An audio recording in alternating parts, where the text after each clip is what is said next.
Hello and welcome to 6B part 2, maybe. I don't know how much I'm going to cut out the first episode, but chances are there are going to be 2 of them. So this is the moon fluff bit, the fluffy bits of moon-related stuff that we find a bit more frivolous than the actual hard, interesting moon stuff. Yep, so if you're one of those scientific folks that only tunes in for the moon science bit, you're on the wrong podcast.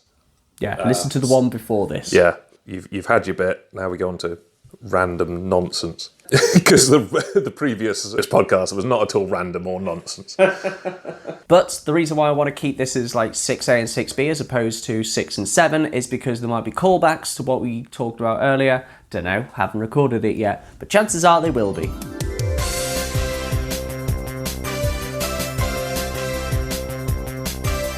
Honest Andy's Discount Moon Show!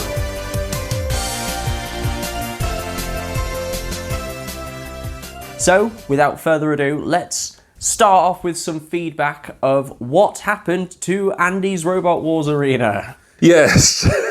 So last time we heard that you or your dad made a Robot Wars arena so that you and your brother could play Robot Wars at home. Yes, that is correct. You said it might still be in the shed. What's happened to it? It is still in the shed, or the garage even. It is still intact, but it is no longer a Robot Wars arena. Wow, what is it? It has been painted over and the pit has been filled in with a lovely ceiling tile that was left over from the kitchen redo, and it has been turned into a battlefield. So that is all fake paint for the Airfix Napoleonic War figurines that my dad and my brother love playing with and reenacting battles and throwing fireworks onto occasionally. I did wonder because I in the show notes I saw this and going, oh right, that's brilliant. The Robot Wars arena's still there. It's a bit garish. and that pit looks a bit odd. That's not how I'd build a pit. Tell you what, 300 years ago, this would be a modern art masterpiece. Yeah, that was it. It was just like, this is a bit more modern art. So yeah, that makes a bit more sense that it's now a sort of Napoleonic battlefield. Because yeah, I was like, which Robot Wars did Andy watch? The camo one. Was it like some avant-garde Robot Wars or...? Where the robots are actually dead-eyed automatons from the office. It's like, here's Tim in accounting, bum bum bum bum bum, and here is Marsha from HR, bum bum bum man. Let's see the dead-eyed automatons fight it out in the Robot Wars arena of the office life, man. We haven't got Crushinator. We've got Peace. And Peace is at one with himself. He will just sit there smoking a cigarette for 20 minutes and then Noel Sharkey will question his existence or something. It's not marked on like damage, style, control and aggression. It's more like melancholy, avant-garde, absence and profoundness of speech or something. The house robot would be like nihilistic concepts. It's Sergeant Essence. He's not pushing the robot into the pit, he's persuading them that the pit doesn't exist and it's safe to step on. It's all in your mind. It is not an avant-garde arena, it is a Napoleonic battlefield, but if you look at the top-down one here, imagine it all white with red tape around, instead of the farmhouse, that was where the pit was. Right. So it had red tape around there, and you had the corner patrol zones, and we had the Robot Wars house robot toys that were in there, and so they could do extra damage on the Lego robots that went in there. So we had our own set of rules for this, and this was our arena. That's cool. That's really good to see it still going. I want to see a Napoleonic battle versus a robot. The Battle of Waterloo with Sir Kill-A-Lot. That's surely Sergeant Bash, like an actual military robot. You got the Coldstream Guards defending Hougemont, and it's just like, right, here comes a robot. Sergeant Bash. And were there any Sirs then? Sir Kill-A-Lot? No, yeah, I know Sir Kill-A-Lot, but were there any Sirs in the Battle of Waterloo? You had Duke of Wellington. Duke of Wellington? That's a Duke. Sir Duke of Wellington? I don't know. Yeah, there probably were. I doubt they were robots, which is that. Speaking of this crossover, have you heard of Jimmel Painter? Yes. He has done a mashup because Jonathan Pierce commentates both Robot Wars and football, so he has painted the House Robots versus Chelsea FC. Right. Is that recently? It's been a few years since I've looked at Jim will paint it. It is fairly recently. He's still going, and he's very, very good. And here is the painting. That's great, that. Yeah, that's what it'd be like. 9-0. Well, yeah, because they've taken out a lot of the players. They've set them on fire, cut off their legs, disemboweled them, and scored a goal. Standard Chelsea match. So my Robot Wars arena does live on just as a different life. It has been reincarnated, if you will, from a modern battlefield to an old one. Lovely. How poetic. So it is now time for the Moon of the Month. Hey, which I'm not allowed to read in the show notes. Well, it's a surprise. I wanted to capture your genuine reaction to what this moon is called. So in previous episodes, we've had the Harvest Moon and the Hunter's Moon. Do you know what the name of the full moon is for November? Is it the IT security expert moon? It is not. Oh, right.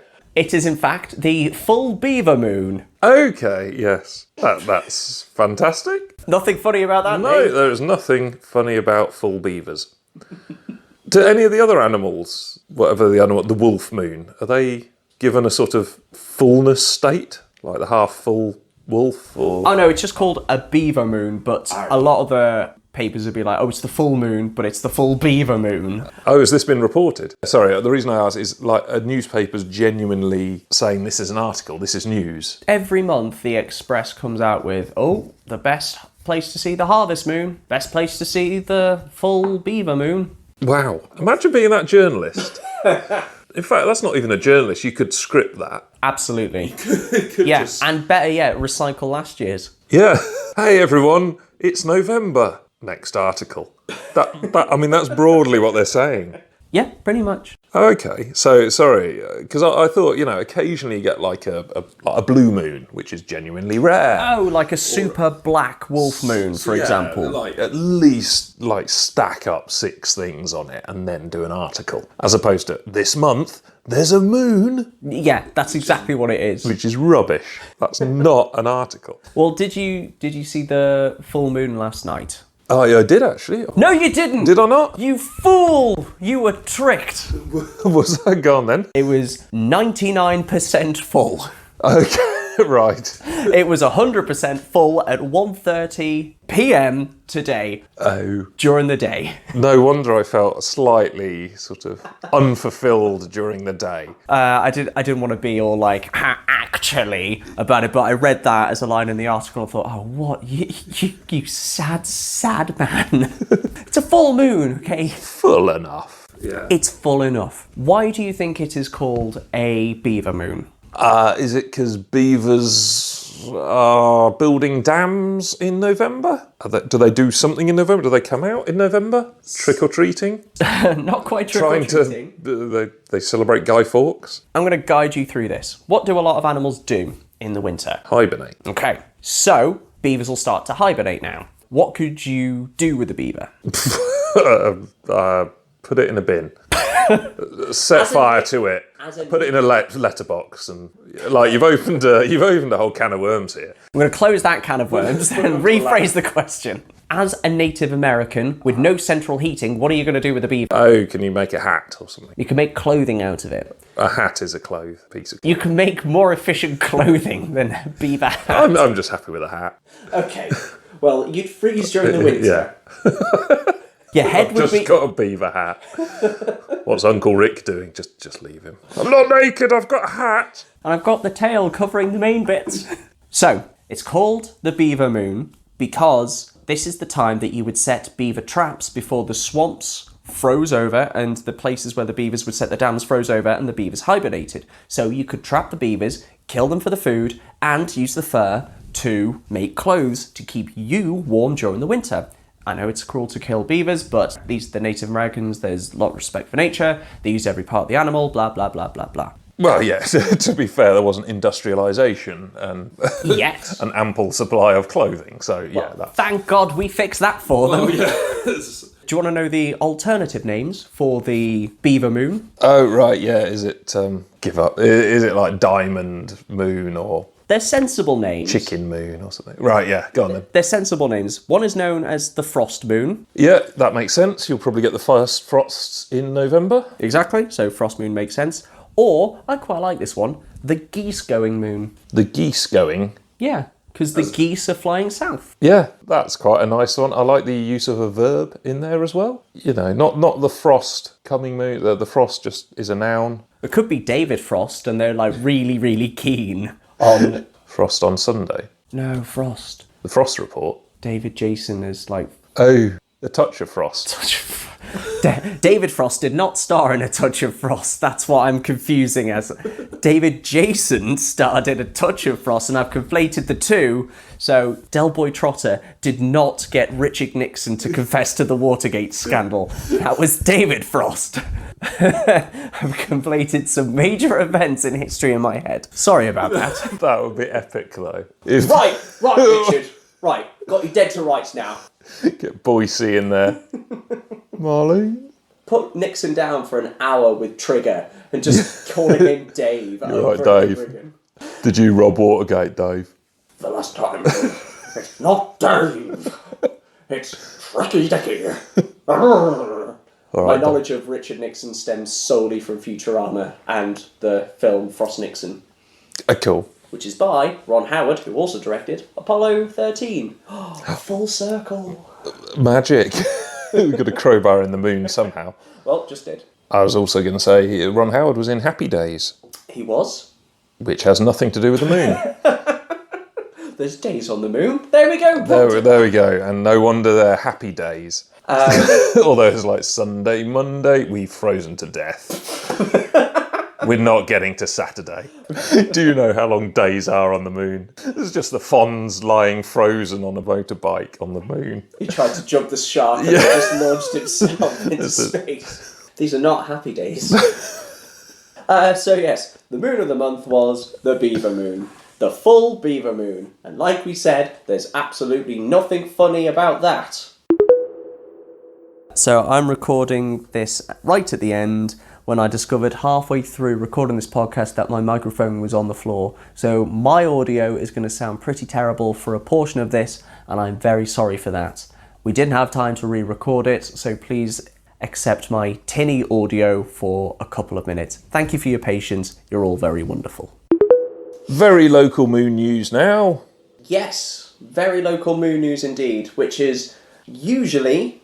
terrestrial moon news. We should call it that. That makes more sense. I like very local. Oh, moon okay, news. very. Terrestrial / very local moon news then. So, in true fluff piece style, I went and looked at the local moon news for the towns called Moon in America, and I found an honest-to-God fluff news piece from Moon Township, Pennsylvania, where firefighters rescued 10 dogs from a burning home. Oh, that's good. Yeah. Well done then. Well done there. Well, it was actually also the neighbours that helped out as well. That's good. Because I watched a news report about it as well. Where were the owners? Outside with petrol. We thought it was a watering can. I don't know where the owners were, but apparently they were out, but the neighbours knew that they had dogs in the house and they could see this fire, so they called the fire brigade, kicked down the doors, managed to get some of the dogs out. The firefighters got the rest of the dogs out, and they were all taken to the vet, and they are all doing okay. Marvellous. Do the owners know? The owners do know. Right, okay. They haven't, fled the country. Yeah. The 2 adults who live in the home are being helped by the Red Cross. It seems that everyone is being taken care of, the dogs and the homeowners as well. They suspect that it was a space heater that caused this. What's a space heater? Oh, just one of those temporary, just one of those plug-in heaters that you put under the desk to keep you warm, for example. Well, I think I've got some of them. Like a temporary radiator. They're called. I've heard them called space heaters before. Yeah, I can't remember what we call them. Fire hazard things. What now? The insurance scam nuggets. Yeah, our ones just live in the shed. Oh no, yeah, that was it. We put them up in the loft for the summer, and then we've never got them down. We just sit and freeze. We should get the radiators down. No, it's too costly. It's too cold. Yeah. Tell you what, that coat will do a nice job. Put that on instead. So yeah, I found an honest-to-God fluff story in Moon. As this is a proper fluff piece for local news, do you want to sign it off like a local news reporter? Yeah, all right. Well, that was 10 dogs rescued from a fire. Just goes to prove that you can always find a hot dog if you want one. This is why I don't work on local news. And so, the recurring feature returns. Everything wrong with Moonraker.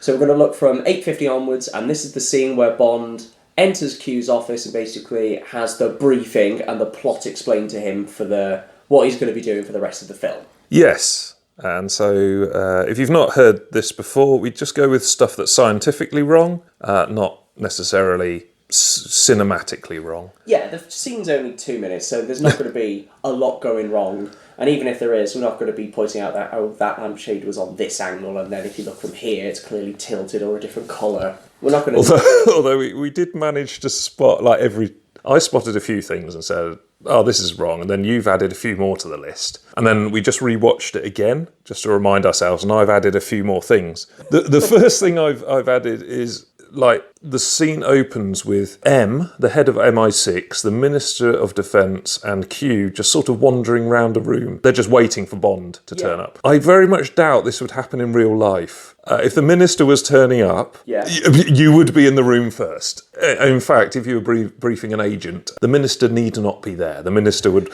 give guidance to the civil servants, and the civil servants would be able to sort of work it out, because the Minister doesn't really give much advice, saying, well, this is very important. Yeah. And that's it. So exactly. 2 lines he has in the scene, from Bond entering and Bond leaving. He has 2 lines.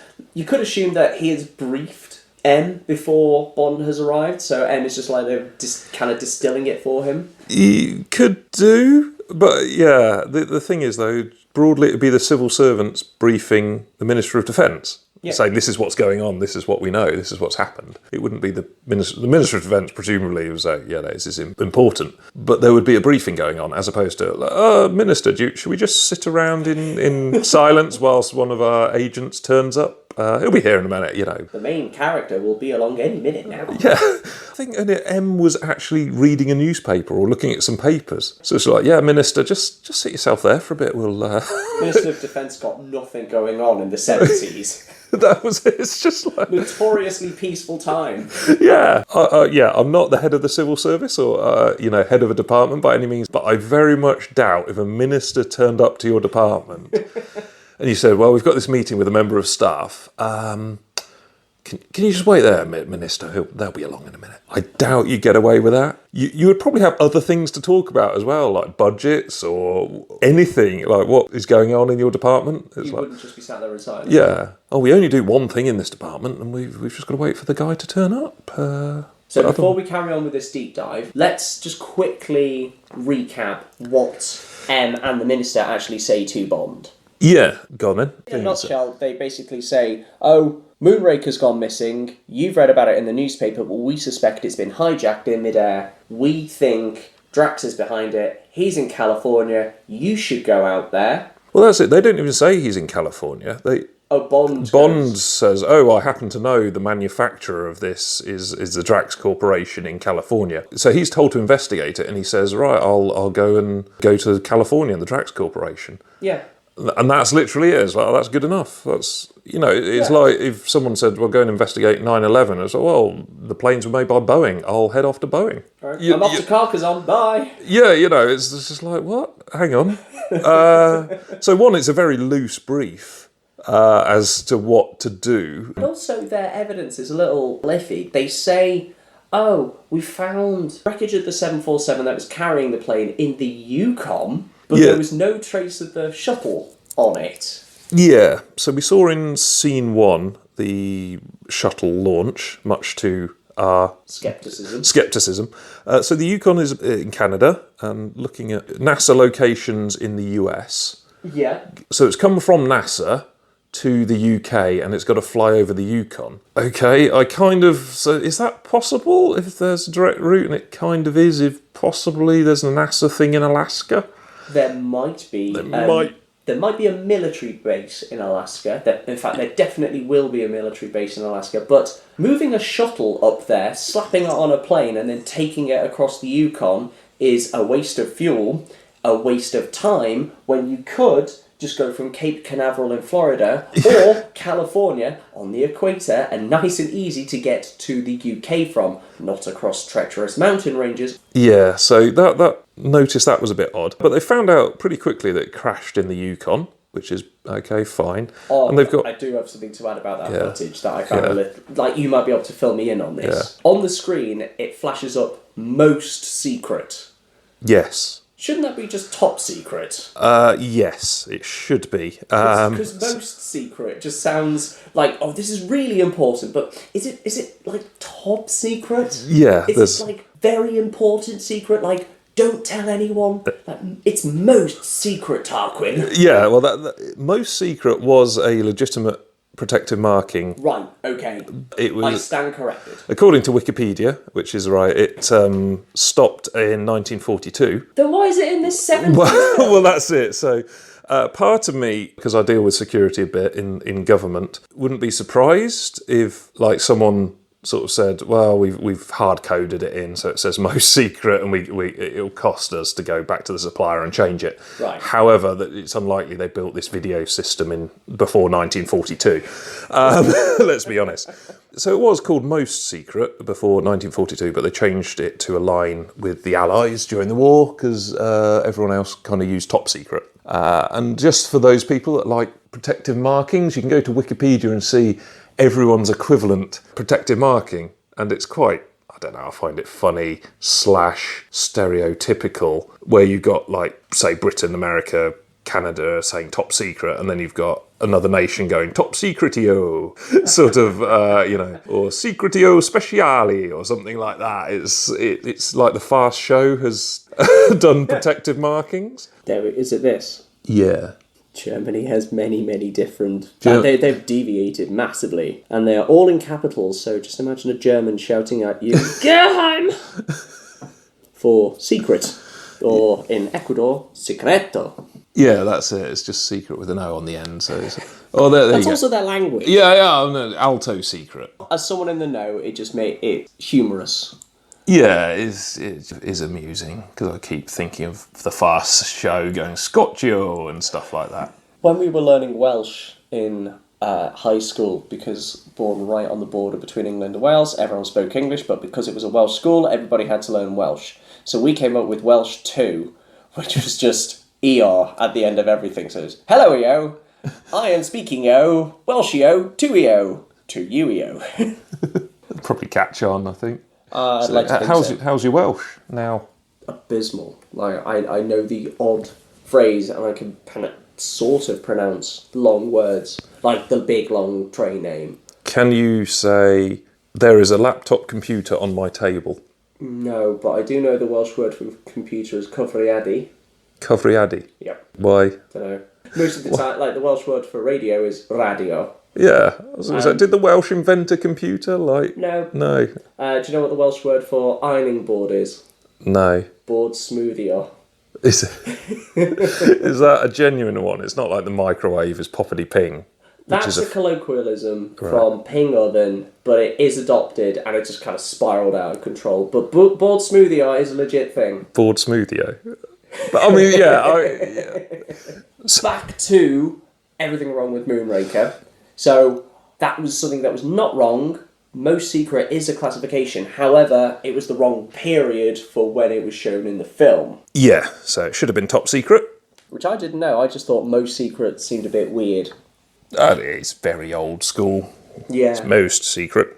You have an issue with the pointer that Q was using. What's with the pointer? Like, people have the extending pointer things, like, they use for, like, lecturers and professors. Yes. They'll have it in their pocket and use to point at the board. So to describe what happens in the scene is there's a sort of picture, and Q pulls out, like, a radio antenna, like from a walkie-talkie type pointer, and then taps the picture and it suddenly opens up. So I'm not worried about the pointer, that's entirely fine, but it's at what point did some engineer... have to make some sort of button or trigger on the frame of the picture so that it opens up into a projector. So my sort of scientific / engineering nitpick of this is the use case, because I work in engineering and everything's about use cases and why do you want that, and if there's anything that has no business benefit. It's just like, that's going. You're not getting paid for that. So if I went to the civil service and someone said, well, can I have money to have a picture that when I hit at the bottom right-hand corner with a stick, it then suddenly opens up into a projector? Okay, I see your point now. People would sort of say, well, can't you just have a button? Even let's just suppose you needed a picture that turned into a video screen. Yeah. Can you not just look behind and have a button? Or, because you're only operating it from 2 feet away, if you want something remotely, we could do an infrared remote thing. So If you're 2 feet away, use your arm. Yeah. A step closer. So I just couldn't get my head around the use case of why have they got this thing that's only triggerable from 2 feet away, and yet a button just reaching behind the picture wouldn't do. It's because it's a spy film and it looks cool. Well, yeah, I mean, seeing what happens in the rest of the film, that's entirely correct. But, like, there's some bonkers stuff that, what the hell is the use case for that? But we'll come on to that later in the film. Or even later on in this point, with the armour-piercing darts that are given to Bond. Yeah, the wrist gun thing. Yeah. So, yeah, the first thing is given this sort of wrist gun that is standard issue to all agents, and it's quite hefty. Yeah. No, I mean, it's I'm looking at a pint glass now, it's probably about that size. Or I'd say it's the size of a smartphone in terms of like length and width, and height. Stealth. Sponge, that's what it's the size of. It's the size of a sponge. Sponges could be any size, but yeah, that one over there. One of the little yellow and green scour sponge. That, slapped on a phone, slapped on your wrist, not discreet. Yeah, it's not one of the sort of dart pens or something you could sneak away. And it's not disguised as anything else, it's just like, here's a gun. And you have to assume that your agents are wearing suits all the time because they have the, like, folded down, like, wizard kind of, like, sleeves. So it will allow the dart. Whereas in the 70s, everything was like skin-tight polo neck kind of thing. So, what? Have you got a tumour on your wrist, Mr. Bond? And then he goes to fire it, but because it's clinging to him, the dart's just going to go, pfft, just get stuck in the actual turtleneck sweater. That's it. Well, yeah, also if he wants to go to a beach or something. Oh, no. Oh dear, when did that come off? I don't know. Oh, no. Apologies for the tinny audio before this. I just discovered that my microphone fell off or was on the floor before we even started recording because I'm an idiot. Okay, cool. So we rejoin with good audio from this. Good audio, hopefully. And so Q hands over this gun and says this is activated by nerve impulses from the wrist muscles. And Bond goes, oh, like this, flicks his wrist back and fires a dart. Now, just a few things on that. If someone said to me, this is activated by nerve impulses from the wrist muscles, that could be anything. Yes. Like, I mean, any nerve impulse from the wrist muscles, I could move the wrist down, left, right. It's not just, oh, you flick it back. Your nerves also relay pain, irritation, temperature. So, shall we put the aircon, Mr. Bond? Yeah, sure. Boom. Yeah, that's it. So the idea that he suddenly knows this is how you fire it.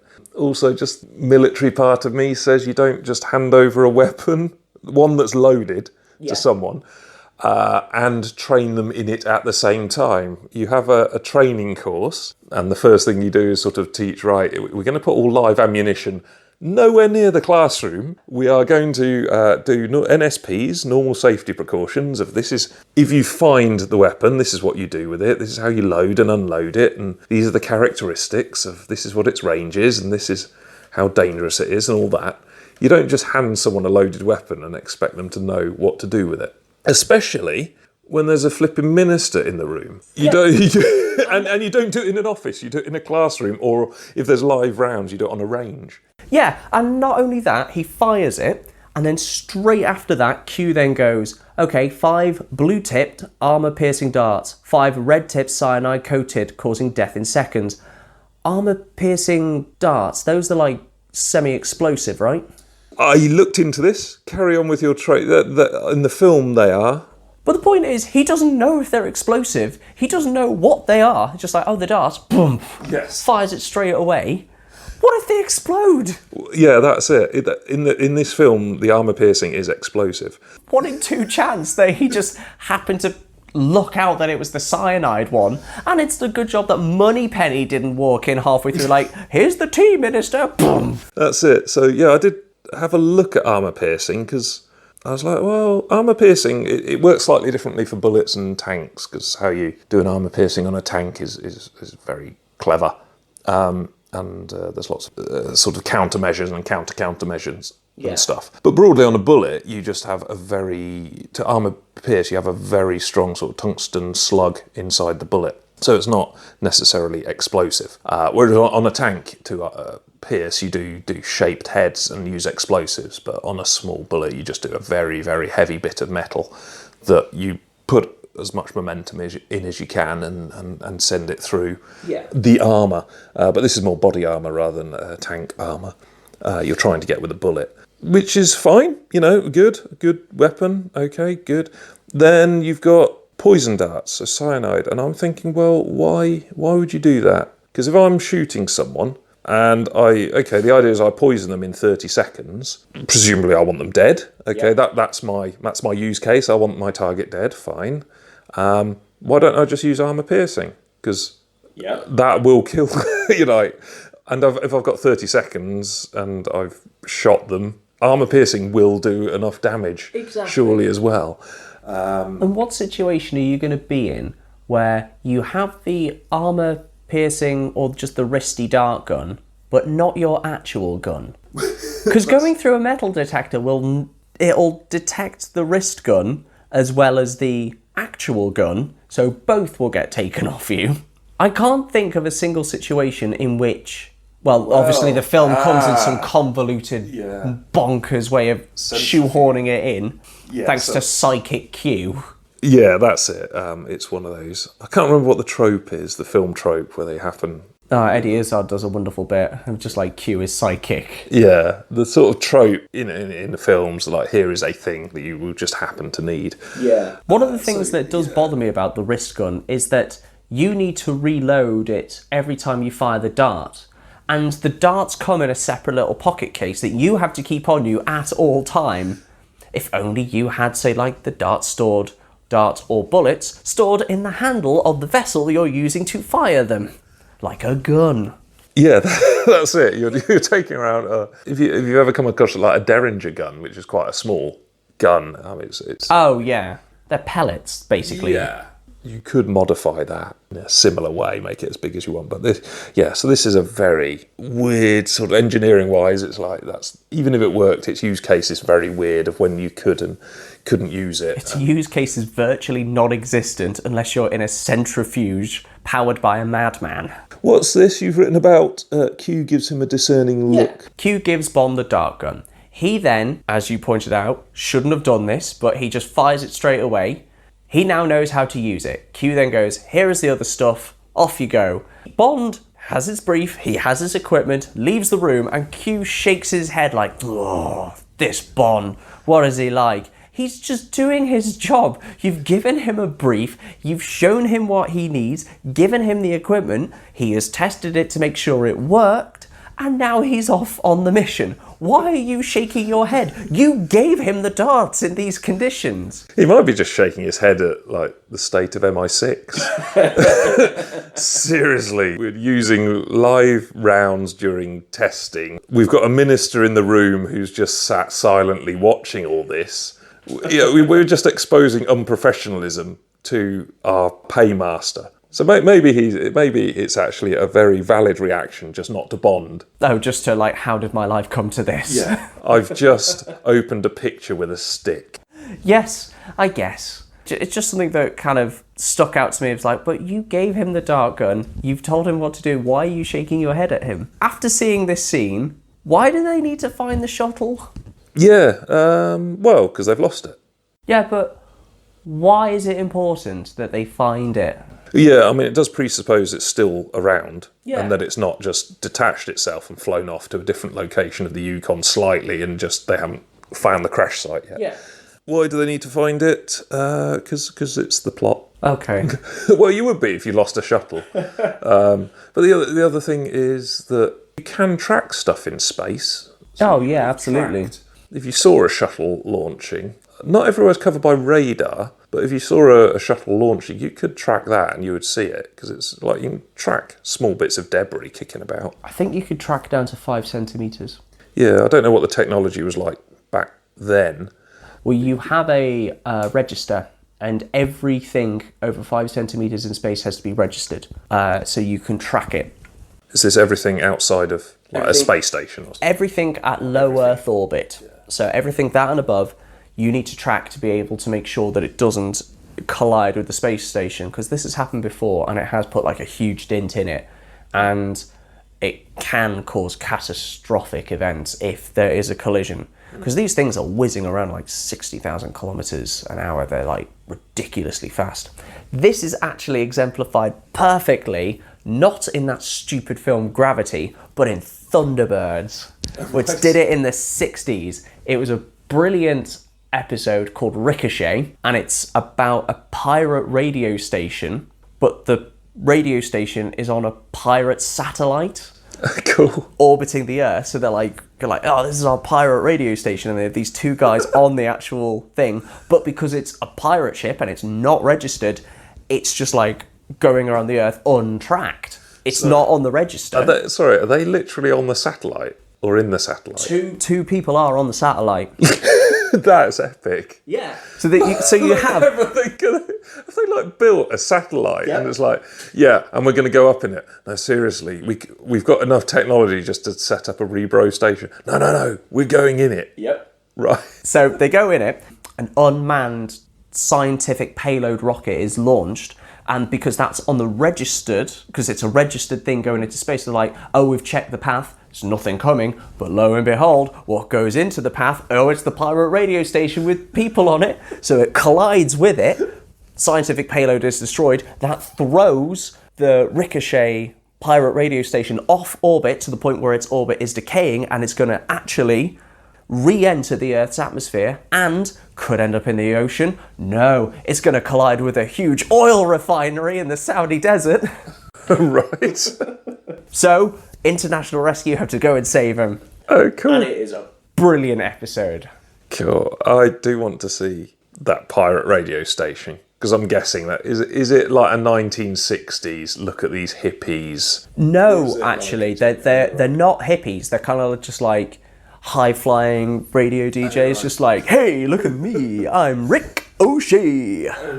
Well, to be fair, like if two DJs built a satellite that they could live in and do like radio show, like they can have that, whatever frequency they're using, they can have it. Like genuinely, they've done really well. Because it's not a case of like you're living up there. One, that's hard enough, but you've got to have a whole ground support system as well. Oh yeah, exactly. Like the amount of work that they've done just to get their broadcast out. I mean, have they not heard of like HF? Like genuinely using HF frequencies, you can broadcast around the world.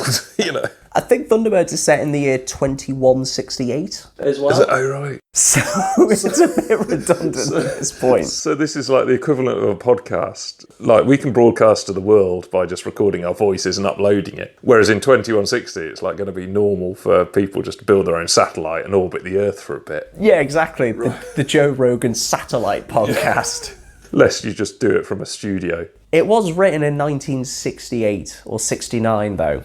So. I don't care. Gravity works the same way. Like, and the rules of physics work the same way. Like, genuinely, there is no, once again, engineering use case. There's no reason why I want to do a radio show or a podcast or whatever on a satellite with gravity throwing stuff all over the place, or lack of gravity, sorry. Whereas actually you can do it like relatively easy on Earth for a lot less cost. That's not new scientific knowledge we've discovered in the last 40 years. It is also a kid's show. I don't care. I don't care how feasible it is. I do not want to live in a pineapple under the sea. No. Well, no, SpongeBob is fine. SpongeBob doesn't... Oh, yeah. Scientifically sound is SpongeBob. Well, he's a sponge. Once you've got a sponge, all bets are off. But in Thunderbirds, they're using rockets and science and stuff. And so it's like, right, okay, you do it well or you don't do it at all. Yes. Okay. That's why we've got such bad scientists, because they've been raised on bad science. Ow. That hurt. The other thing about Thunderbirds... Oh. There was one of them who was in space. Like All the time, Thunderbird yeah. 5. He was just stuck in space. Well, it was piloted by John Tracy, and they did have shifts, so they took it in turns up in Thunderbird 5. Oh, right. And there was a couple of episodes where they swapped. Like, they had the transition, and I think while they were doing the transition, they had a radio broadcast coming through or something like that, so they missed it the first time round to add extra jeopardy to the episode. So they did show, like, the ins and outs of John wasn't stuck up in space because he was the most hated child. Right, yeah, well, that was it. Because as I remember Thunderbirds, like, you had Thunderbird 2 that was just used for everything. Because it's the coolest. Well, that was it, because it had a pod. It was the green one that had a pod with stuff in, and it's like, oh, we need stuff. Well, best send Thunderbird 2. Thunderbird 1 was a generic rocket thing that could hoist people or something. And Thunderbird 3 was a rocket that they kind of needed in space stuff, and then Thunderbird 4 was the submarine that they occasionally needed if they happened to be underwater, but like if they're above ground, then it's like Thunderbird 4, you can just chill, you're not needed. They did have episodes where Gordon, the pilot of Thunderbird 4, looked pretty dejected. Yeah. But he went along on the bigger missions. Yeah, that was it. I remember thinking that like the frequency analysis of like these Thunderbirds were not used in equal measure, which sort of annoyed me as a child. And like Thunderbird 5 was never used. It was used every episode because you need to get the rescue transmissions received by something. Just use HF. Well, oh god. The rule was you broadcast something on any frequency and Thunderbird 5 will pick it up. That was the rule. Broadcast it on any frequency. Right. That doesn't work. Okay, well... Because if you've got a line of sight frequency, it can't go through the... Thunderbird 5 has got to be seeing a line of sight to the transmitter. And also, why is there only one? Because like, if it's not above your hemisphere, you're screwed. Unlucky. By international rescue, they should be called like hemisphere rescue. And the other thing is, okay, so you've spent money on this satellite system. Why not build a few satellites? So like you've got a constellation of them, not just one. And also, you don't need to send someone living in it. All it's got to do is rebroadcast from every magical frequency down to one standardised frequency. Well, this came out 10 years after Sputnik came... Like, this was written 10 years after Sputnik was in the sky. They knew the rules of physics. They had engineers. They could have asked, you don't need to send someone up into space just to monitor half the Earth badly. Right, I was going to tell you the Thunderbirds battle plan now, of what the actual reason for Thunderbird 1 or 2 is, but I'm not going to now because you're just going to pick it apart. No, I don't want you to tread on my dreams anymore. Thunderbird 2 is the transporter one. Right, okay, you've coaxed me back in. Yeah. Thunderbird 1's like a police car. First on the scene, goes in, assesses the situation, ground control, right, we need this, this and this. Thunderbird 2 is like the fire engine, comes in with all the big equipment, being like, right, here's what we have. So Thunderbird 1 is a speedy rocket that gets on the scene first, establishes what is needed, calls back. Thunderbird 2 comes out with Thunderbird 4 in, or the Mole, or... That was it, the Mole, Yeah. which is a legitimate vehicle. Yeah. Why is it not a Thunderbird? Can't you call it Thunderbird 6? Because it doesn't fly. Neither does the submarine. It flies under the ocean. Stingray flew under the ocean. There was a whole song about it. Yeah, but the song doesn't... Stingray. Do-do-do-do. Oh, the extended version does. It flies under the sea. Yeah, I turned that off as well. It was a bit naff. But yeah, I mean, that legitimately could have been Thunder Vehicle 6, you know. But carry on. Thunderbird 3 was for space-based rescues, which were used quite often. Were they? Yeah, there was one called the Sun Probe where they were... Talk about a redundant use case for a mission. They were sending scientists to the sun to take a bit of the plasma from the sun because it would orbit it and come back around in this like high technology rocket that could survive the sun's intense heat. But on the way, it kind of broke down and melted a bit because it was too close to the sun, and then it was just on a collision course for the sun, so this rocket was just going to plow straight into it. So they had to send out Thunderbird 3 to go and catch them. And there are a few other space ones as well. Like, that was less used, as I remember. There's a lot of oil workers, engineers, getting crushed and stuff. Well, yeah, it's dangerous. It is, yeah. No, I'll agree. And they need rescuing. Yeah, I'll agree. But they're sponsored by like the oil industry or engineering or... I think the reason why is because, They had the same set. well, you say this, they destroyed the set almost every single time by blowing it up, but it's easy to make a power plant. Like, models of pylons look amazing when you put explosives beneath them, and it gives you an excuse for huge explosions. And tying this all together and putting a nice big bow on this, the special effects worker for Thunderbirds was Derek Meddings, who then went on to do the special effects for James Bond, including Moonraker. Hey! Boom! End it there.